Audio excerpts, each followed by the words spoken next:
Can you hear me? Yes. Yes, very well, thank you. John and I were just talking about chapter 34 in the book that we have been covering over the last, I don't even know when we started, John, but it's glimpses of absolution. And I was just saying to John that you could easily spend 5 years rereading and practicing and contemplating on this chapter, John. Do you remember writing it? I don't, well, not immediately anyway, but I also was just looking through it just before we started to remind myself. It must have been, I suppose I was really getting into prayer. I won't use the expression getting my teeth into prayer. It doesn't seem quite appropriate things to say, but prayer was taking me over, I suppose. That's probably a gentler, better way of putting it. I was beginning to realize the infinite significance of prayer, beginning to understand how and why prayer worked. I use this word prayer and always have to go back to myself as a little boy at boarding school, when I was sent away to boarding school when I was 7 years old, taken from my mother and sent away. The school term was 12 weeks or 3 months at a time on my own in this savage, hostile world of other little boys that I had nothing much in common with. And one of the great comforts of those years was every morning we had to go to chapel, and that was a very good occasion. But also before we got into bed, we had to kneel by our beds and say our prayers.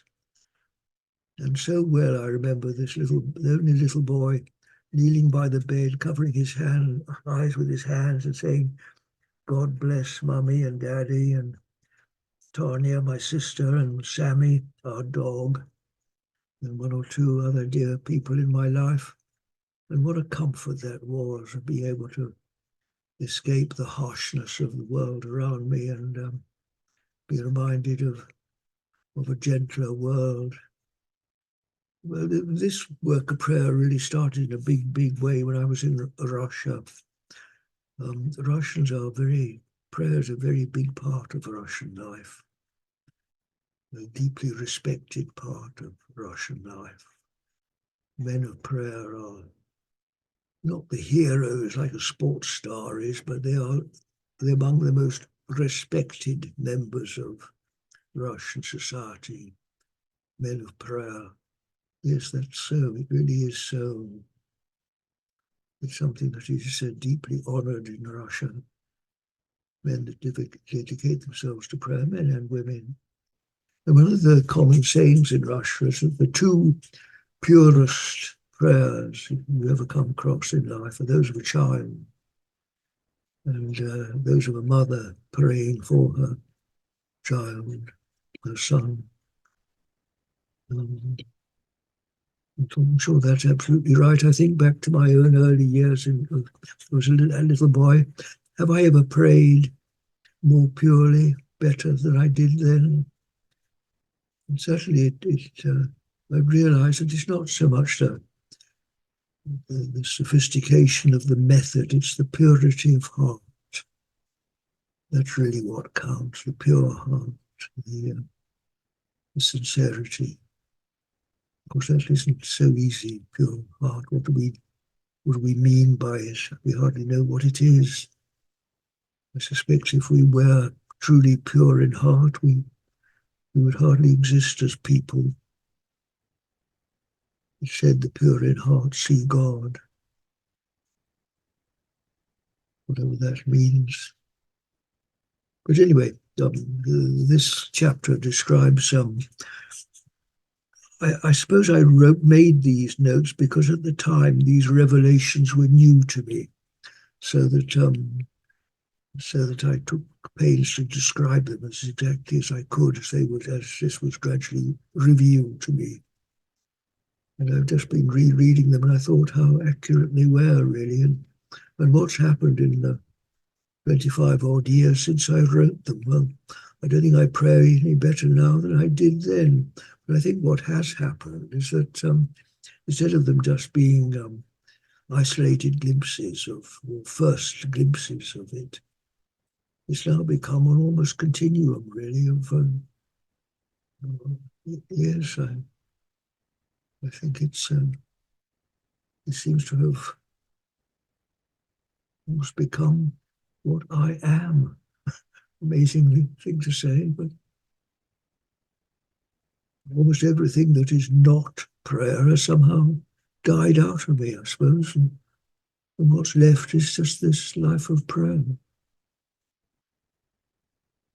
It doesn't mean, I'm not kneeling down and saying, Our Father which art in heaven all day long, but because it's real prayer is not words, it's a state of consciousness, really.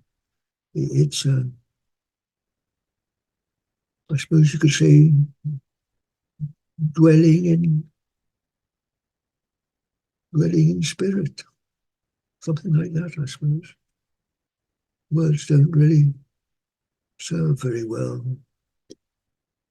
Maybe that's why this chapter is so valuable, because it was written at a time when words were still relevant, really. And the words I used to describe it were, I'm not sure that I could quite use the same words. I seem to have gone beyond words in relation to prayer anyway. I'm not sure I can hardly bring it down to verbal description. It's sort of like a higher reality. I've talked quite a lot, haven't I, of dying out of the body and the mind. And I then make this sort of gesture, don't I, and say, well, what's left? Well, maybe that is prayer. It's what's left when you see the impediment of body and mind has died out. John, just a quick question. I know you don't like to give instructions, but for those of us that have not had, as you put it, the glimpses. So prayer and meditation to you, I've heard you say, is the same thing, but could you give a little insight or maybe a little encouragement of where one would start? This is one of the tragedies, really, that spiritual education has largely been taken away from schools because traditionally children were taught to pray, even before they were taught the ABC. It was just the first things you learned to do was to kneel by your mother and pray. To just say, God bless Mummy and Daddy. This is the way I was introduced to it. Then at school I learned a few more formal words, the Lord's Prayer, of course. I never used that very much. But and then church services consist of just sometimes very beautiful, especially the old traditional prayers, beautiful expressions of turning to whatever we understand by God, Lord Jesus. And then what tends to happen is that prayer tends to become a bit of a spiritual shopping list, a sort of list of all the people you think ought to be prayed for, the needy and the trouble spots of the world, and the long lists of relatives, friends and relatives who are ill or you feel are in need of help from God. Though I always found that rather off-putting. It never seemed very real to me. I always felt that God knew better than I did. So what was the point of giving God a whole list of things to do when who was I to know what he should do? Well, I'm sure if I just was thinking of my rabbit or my pet mice when I prayed, I was trying to sort of nice feeling that somehow connecting them with God was a nice thing to do. I loved to pray for animals because I was always breaking my heart over the fate of animals when I was a child, and I suppose I would, in my funny little childish way, I try to ask God to help them.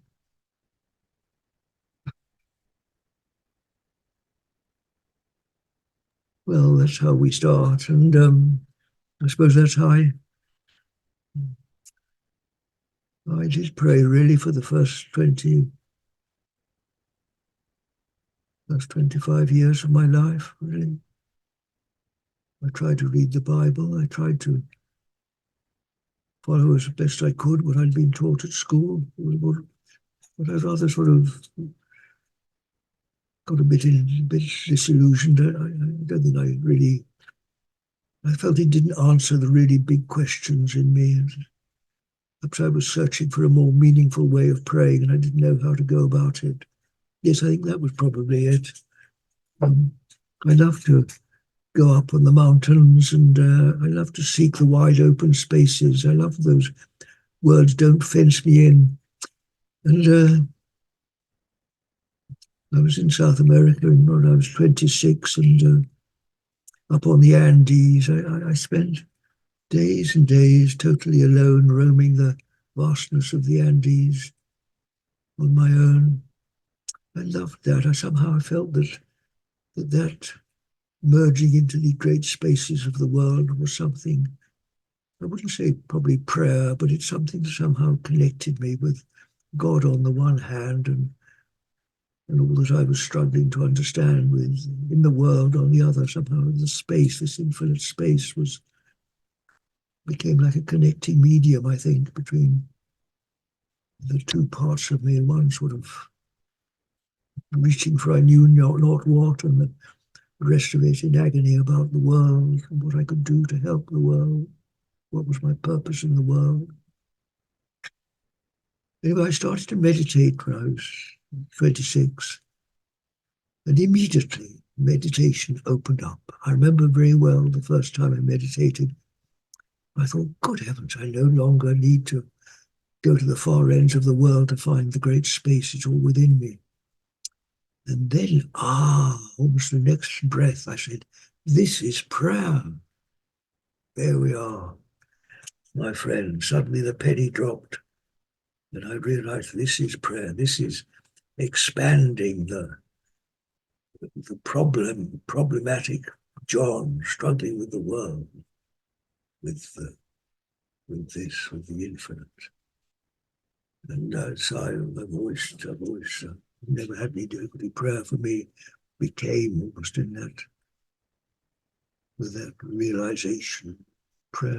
Meditation became prayer and vice versa. I've never doubted it. So I suppose for most people, it's that you could sort of describe as a prayer, as a transition from the verbal imagination of verbal prayer to the silent realization of meditation. Prayer suddenly became real. Spirit became not just something that was talked about, it became a practical reality. That was it. That's what meditation did for me. Prayer, spirit became it was no longer just words or theory, it was practical realization.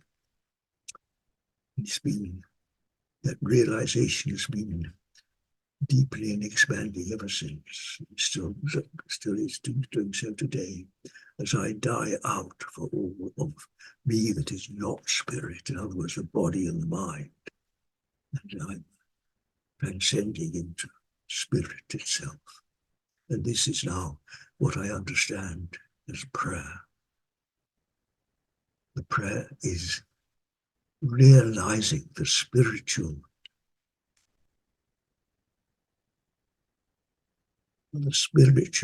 reality of what we see with these eyes of flesh as corrupt and mortal flesh, you see. When you see with the eyes of spirit, to the pure, all things are pure. And so you see through this, as it were, the darkness, the name and form, into the true essence of the situation. Sorry, that probably sounds a bit confusing, but long ago, for example, I realized that, when somebody told me somebody was ill or something, it was, inwardly, the spirit knows, of course, they're not ill. How can the whole pure and perfect spirit be ill? The reality of the person, they're not ill at all. If somebody dies, of course they haven't died. It's only the appearance, the outer appearances has died. The mortality that's died out. The reality of the person is that he's immortal. Nobody's ever died in reality. It's only this fallen world that's called sin, where death is a reality. In the real world, there is none. It's life. This really is prayer. It's affirming the spiritual reality in the midst of a world that doesn't see it, in a world that believes in the opposite. It's shining light in the darkness, if you like. That's it. That's put in a good way. In fact, one of the early prayers I learned was, lighten our darkness, we beseech thee, O Lord. That's exactly what prayer is. It's lightening the darkness of human understanding. It's not something I do, it's something what the Spirit does.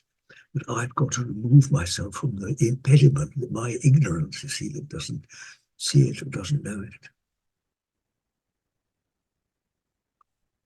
So, John, what I'm also really hearing, it's the prayer you're writing about here is way beyond the prayer of words. Yes, it is. Yes, far beyond. Would you mind reading to us? Because I think this paragraph is really fitting to what we're talking about on page 326. Beyond human knowledge, we know not how to pray. All words, methods used in prayer are intermediate aids. Prayer in its fullness is such complete self-abandonment and absorption into God that the individual, in effect, ceases to exist. With absolution of I am, all other individuals are also seen as one.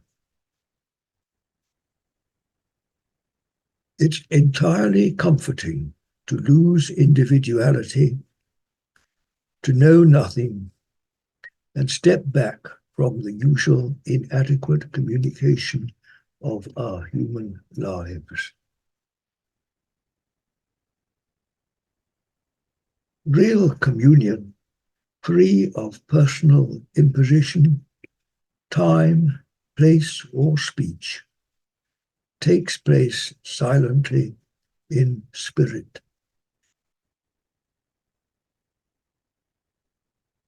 Why then do we have words? Why do I write this book? Everything finds fulfillment beyond itself. The fulfillment of our many words is one.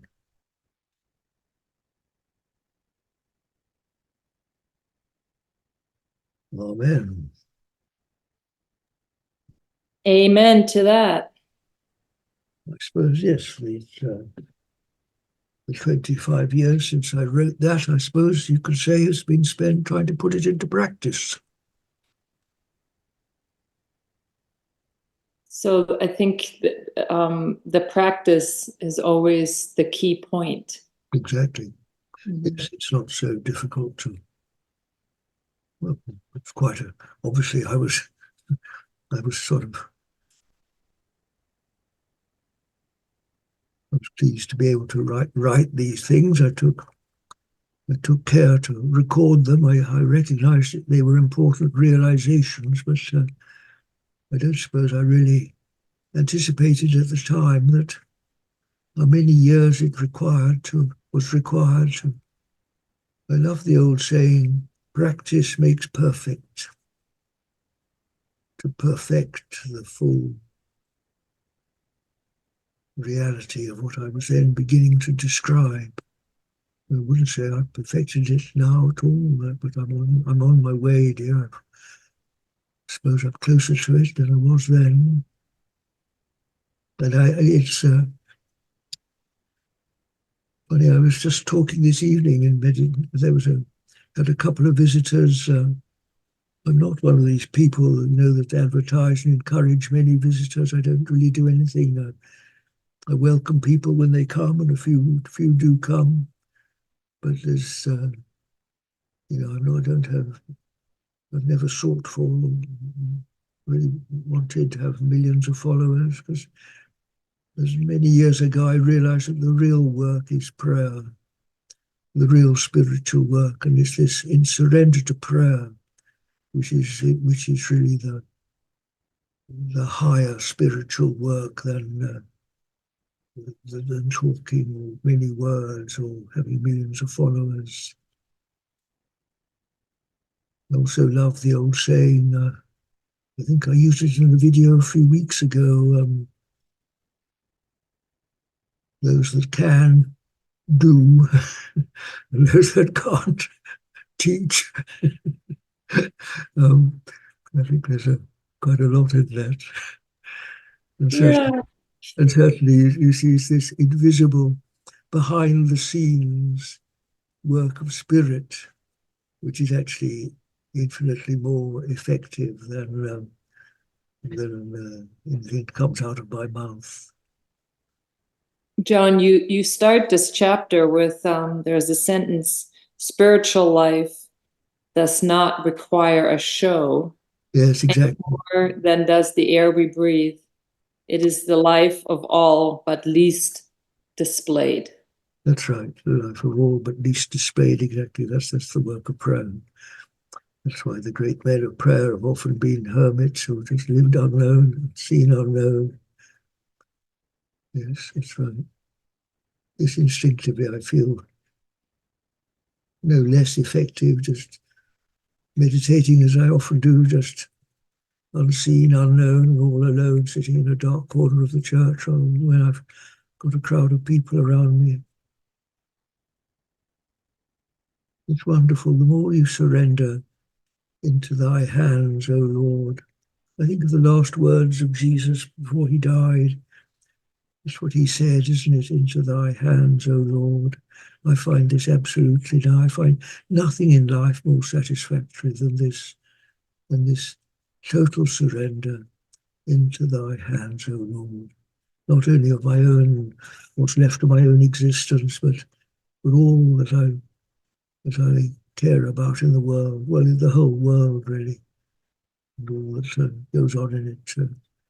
The ultimate justice, the ultimate perfecting of all that seems so imperfect to us is attained by surrendering it to God. See, thy will be done, as we say in our early prayers, of course, long before we begin to remotely understand what it means. Thy will be done, but that's exactly what it comes to. Thy will, not mine, see, not human will, not the will of man, but the will of God.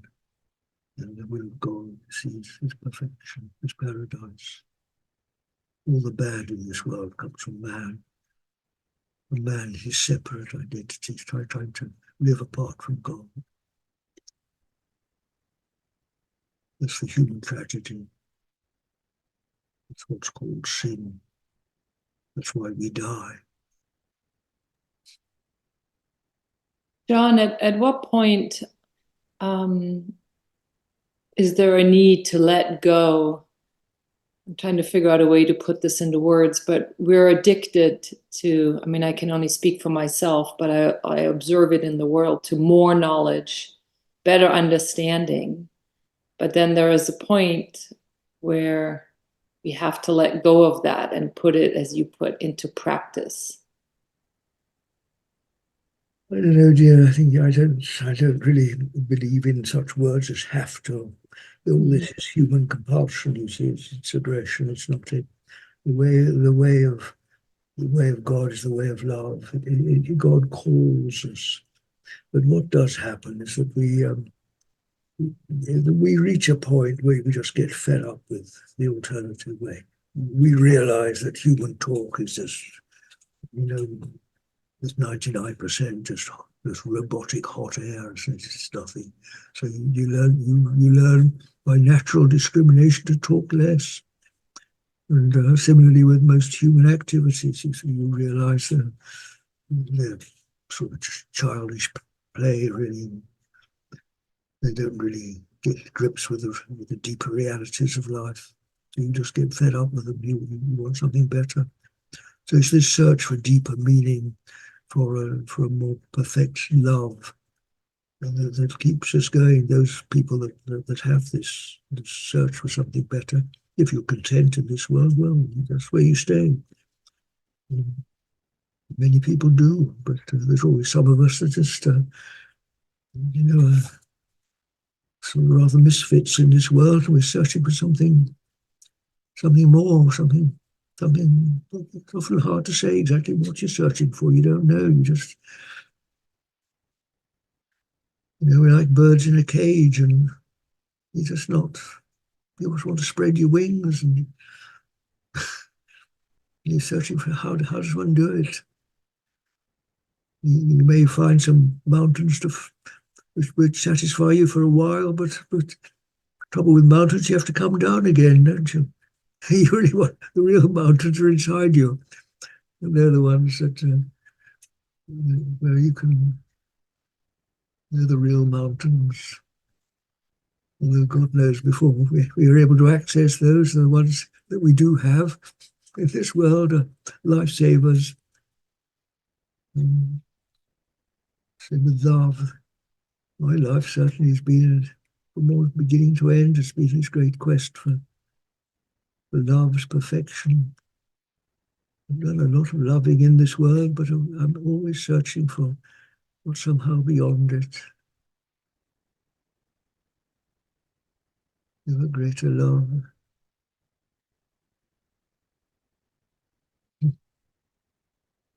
We can't, we never really find. I come back to just spiritual thing. It's salvation of the soul. And we never find that in human company. The most adoring love affair we have in this life isn't really it. It may satisfy us at the time, but eventually it isn't sufficient. Well, for some people it may be. For the questing souls, it probably isn't. I don't like to talk of it, too specifically, because everybody's different and there's infinite variety in human lives, and it's a bit dangerous to say anything is or isn't.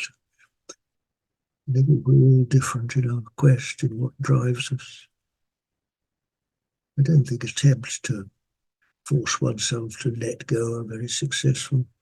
Even let go of what doesn't really matter to you, in a sense, is really important.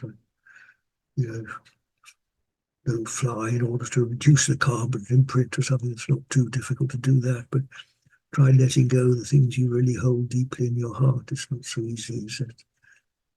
So I don't really go down that road. I'd rather trust the life process itself to we just grow out of things. We grow out of the agonies of being young, grow into the agonies of being old. but that's the fact. We just grow. We just grow older. We grow out of youth. We grow in through middle age. We grow out. Eventually, we grow out of mortality itself. if we're doing spiritual work, then you come to realize, you know the way, if you go out for a ride on a horse, he always comes home faster than when he starts off. He knows where the oats are waiting in the manger. It's a bit like that now in my life. I'm going home to my oats now, my heavenly oats. There's no stopping me now. No. Yes. Of course, we don't see it so clearly when we're younger. The world is still very attractive and pulls us back and diverts us to this, that, and the other. A lot of what's called temptations on the way. They pass, thank God. We grow out of them. I appreciate that you bring kindness and love into the approach.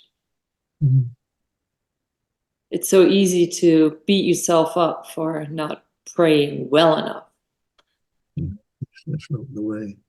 Mm-hmm. It's not the way. Jesus very beautifully describes God as our Father, a loving Father.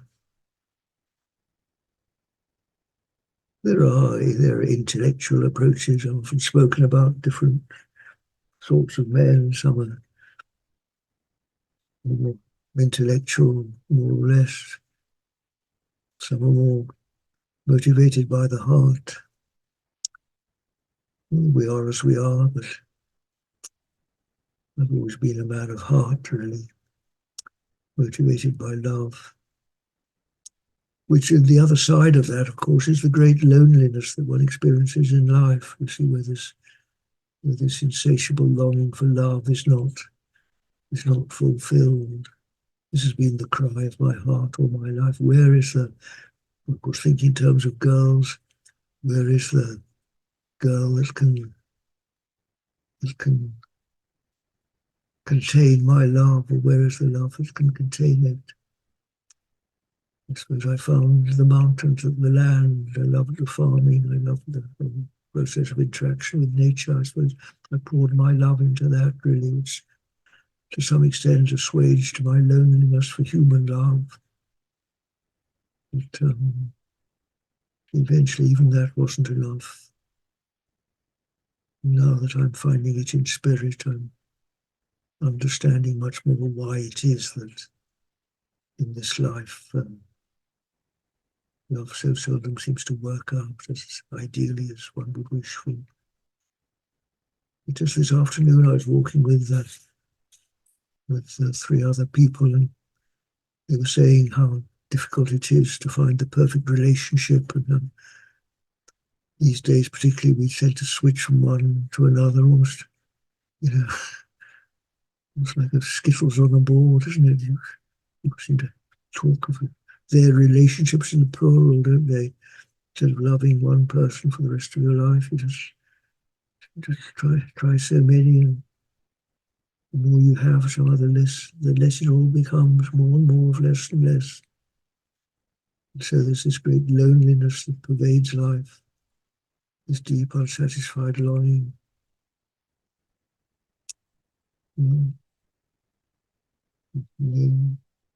God willing, that may eventually lead the soul to God. Maybe that's why it's all as it is. I don't know. God knows, my dears, and I do not.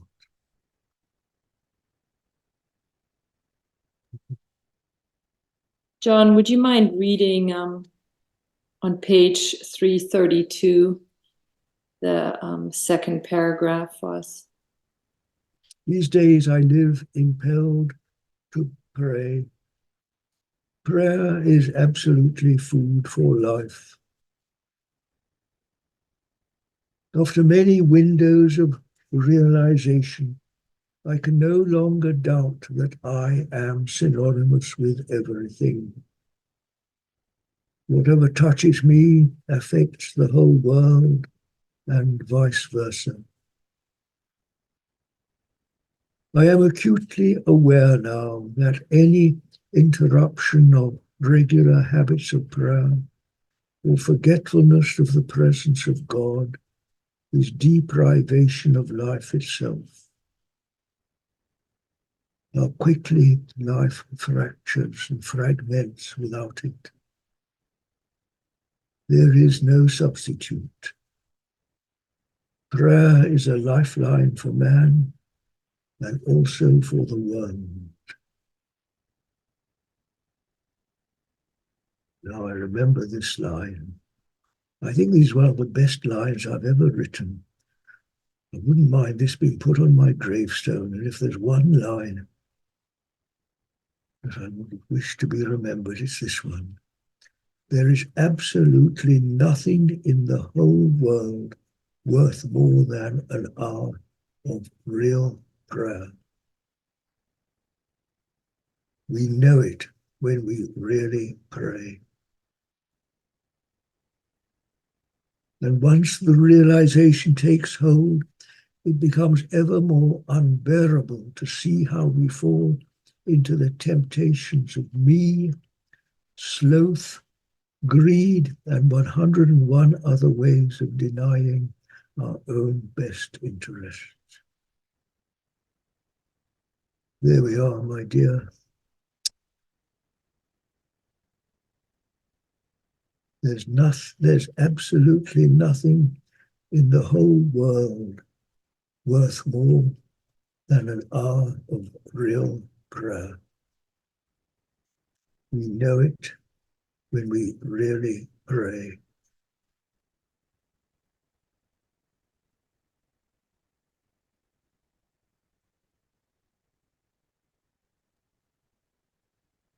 That says it all, John. That says it all. It does say it all, yes. Thank God, at least there's one person 10,000 miles away across the sea who recognizes it. My life's not been lived in vain. Thank you. Thank you, John. Prayer is a lifeline for man and also for the world. That line, not to make it about me, but saves me every day. Mm-hmm. It really is. And you know, it's the same, it's the lifeline for the trees that one's heart bleeds when you see these trees being massacred and chopped around. For the animals, for everything that makes one's heart bleed in this world.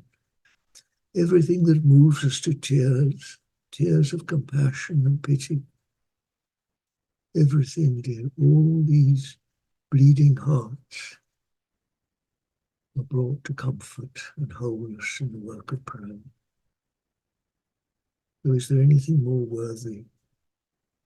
You see, at one level, you know, you send medicines and, you know, what's called humanitarian aid around the world, which, you know, serves a noble purpose. Certainly it does.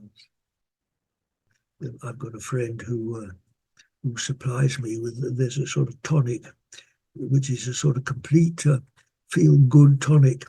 And I've been taking this for a year or two, and I think it really does make me feel better in this world. It's meant to have about 1 million different, all the you know, the things that are meant to be good for you. Anyway, I take a little thing of this every day. Maybe it's why I'm still alive. But you know, in a way, it's rather sweet, but it's sort of actually a bit childish, really, when you begin to think of prayer, which is the same thing 1 million times, sort of more complete, as it were. You know, yes, of course, it's, you know, we do our best to keep the body in good shape and hopefully the mind as well. But these are just really preliminary sort of preparations for this this infinitely greater work. You see, traditionally, what do the saints do? Well, once a saint dies, what does it do? They talk about the prayer of the saints, don't they? So what happens when when saintly people are taken out of this life. Well, I don't know any more than anybody else does, but traditionally, in religion, there's been this phrase, the prayer of the saints, the prayer of our Lord Jesus Christ, prayer of the Holy Mother and all the saints. Well, wise men have thought about these things, and they've come up with this phrase. Who am I to doubt it? I'm sure in my own experience that this is what happens, that prayer actually is the sublimation of what we call humanity into its true state of spirit. And that itself is the influence of that is what we call prayer. Great mysteries and wonderful. Doesn't half give purpose to old age.